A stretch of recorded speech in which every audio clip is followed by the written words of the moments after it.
Petit à petit, l'eau se retire de ce village d'Indonésie sur l'île de Sumatra, laissant derrière elle des paysages dévastés.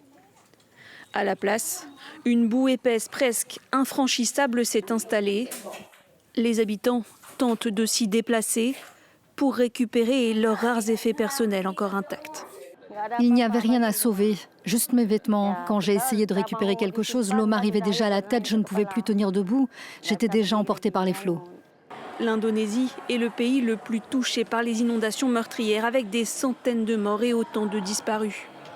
Au Sri Lanka voisin, même scène de désolation alors que les secours s'activent sans relâche à l'aide d'hélicoptères militaires.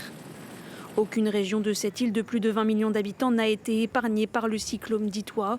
Face à l'ampleur de la catastrophe, le président lance un appel à l'aide internationale et décrète l'état d'urgence. Notre pays est confronté à la catastrophe naturelle la plus importante et la plus difficile de son histoire. Nous sommes également conscients que l'opération de sauvetage que nous menons est la plus ardue de l'histoire de notre nation. C'est la première fois que le pays tout entier est frappé par une telle catastrophe. Des intempéries ont aussi frappé de plein fouet la Malaisie et le sud de la Thaïlande, qui comptent de nombreux morts.